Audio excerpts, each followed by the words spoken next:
مسیح یسوع کے بابرکت زندہ جلالی نام میں آپ سب کی سلامتی ہو۔ میں نے لاسٹ ویڈیو میں آپ کے لیے ایک سوال رکھا تھا کہ ہم سب کرسمس کی آمد پر خوش کیوں ہیں، تو آئیے ہم اس کے بارے میں دیکھیں گے۔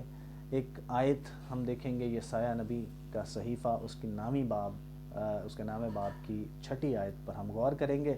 تو میرے عزیزوں، یہ وہ آیت ہے جس کو اکثر ہم اپنے بچوں کو سکھاتے ہیں کرسمس کے سیزن میں، سنڈے اسکول کے بچوں میں بھی، اور اس پر اکثر ہم چرچز میں میسج بھی سنتے ہیں۔ تو ہم 6 آیت کو پڑھ لیتے ہیں۔ اس لیے ہمارے لیے ایک لڑکا تولد ہوا اور ہم کو ایک بیٹا بخشا گیا، اور سلطنت اس کے کندھے پر ہوگی، اور اس کا نام عجیب مشیر اور خدائے قادر، ابدیت کا باپ، سلامتی کا شہزادہ ہوگا۔ میرے عزیزوں، یسایہ نبی نے یہ جو رویا دیکھی، اس کا تعلق جو ہے اس زمانہ سے ہے جب بنی اسرائیل کی جو جنوبی سلطنت تھی، اس کو اپنے ایک طاقتور پڑوسی سے خطرہ تھا، اور وہ سلطنت تھی اسور کی، اور اسور اس ٹائم کی طاقتور ایک سلطنت تھی۔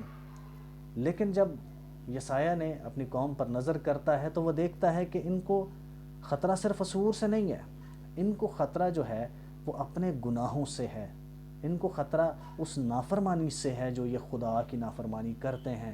خدا نے جو ان کو احکامات دے رکھے ہیں، یہ اس کے برعکس چلتے ہیں، اس کے الٹ چلتے ہیں۔ تب خدا نے اس کو یہ رویا بخشی، اور اس نے پھر اپنی قوم کو آگاہ بھی کیا کہ ایک پیشن گوئی کے طور پر ان کو بتایا کہ وہ زمانہ آئے گا جب ساری دنیا میں امن و سلامتی ہوگی، اور داؤد کی نسل سے ایک شخص آئے گا جو مثالی بادشاہ ہوگا۔ میرے عزیزوں،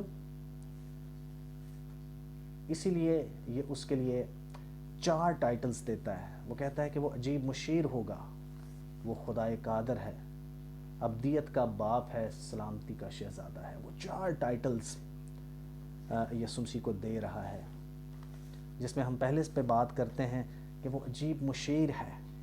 تو عجیب کا جو مطلب ہے، یہ حیران کن ہے، حیرت انگیز، حیران کن۔ عجیب جو معمول سے ہٹ کے ہو، قابل قبول ہو اور قابل تعریف ہو، یہ ہے عجیب۔ اور جو مشیر ہے، مشیر کا جو اگر ہم دیکھیں انگلش ٹرانسلیشن میں، اس کا مطلب ہے، اس کو کہتے ہیں کہ ونڈرفل کاؤنسلر۔ ونڈرفل کاؤنسلر یعنی کہ وہ مشورت خدا کی ہی طرف سے آتی ہے۔ اور ہم دیکھتے ہیں بہت ساری ہمیں حوالہ جات ملتے ہیں۔ یسایہ 28 باب اس کی 29 آیت میں اگر ہم دیکھیں تو وہاں پہ لکھا ہوا ہے کہ خدا کامل طور پر حکمت والا ہے۔ بے شک اس کی حکمت، خدا کی حکمت کے مقابلے میں اور کوئی دنیا میں کوئی ایسی حکمت ہے نہیں کسی کے پاس۔ تو وہ اپنی حکمت سے مشورت کرتا ہے۔ مثال 8 باب اس کی 14ویں آیت میں اگر ہم دیکھیں تو وہاں پہ بھی لکھا ہوا ہے کہ مشورت خدا کی طرف سے ہے۔ تو میرے عزیزو، یرمیہ نبی اس کے بارے میں کہتا ہے 32 باب کی 19ویں آیت میں کہ خدا کی مشورت عظیم ہے۔ میرے عزیزو، خدا جیسی مشورت کوئی نہیں کر سکتا۔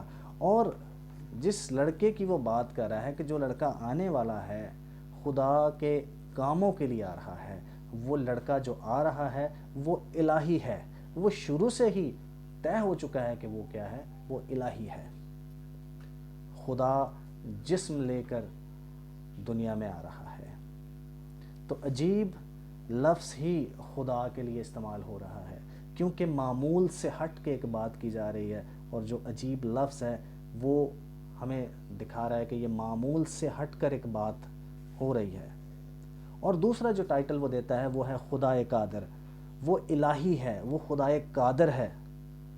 خدا خود آ رہا ہے، کیونکہ لوگ ناراض ہو چکے ہیں۔ جیسا ہم نے پہلے بات کی ہے کہ یسایہ نے اپنے لوگوں پر نظر کی تو اس نے دیکھا ہے کہ لوگ کیا ہیں، ناراض ہو چکے ہیں، وہ خدا کے حکموں پر عمل نہیں کر رہے، وہ ناراض ہو چکے ہیں، اور خدا اپنے لوگوں کو بحال کرنے آ رہا ہے، کیونکہ خدا چاہتا ہے کہ کسی کی ہلاکت نہ ہو، خدا بحال کرنا چاہتا ہے۔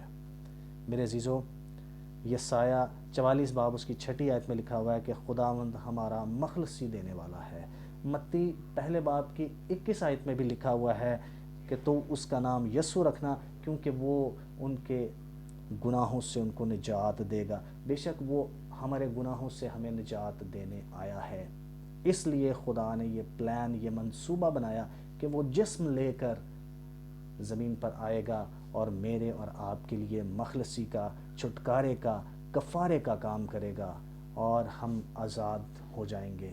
ہم آزاد کس سے ہو جائیں گے؟ کسی قوم سے نہیں، اپنے آپ سے، اپنے گناہوں سے، اپنی پریشانیوں سے۔ جو ابلیس نے ہمیں گھیرا ہوا ہے اس سے ہمیں نجات دینے کے لیے وہ آ رہا ہے، اس لیے یہ ہمارے لیے خوشی کی بات ہے۔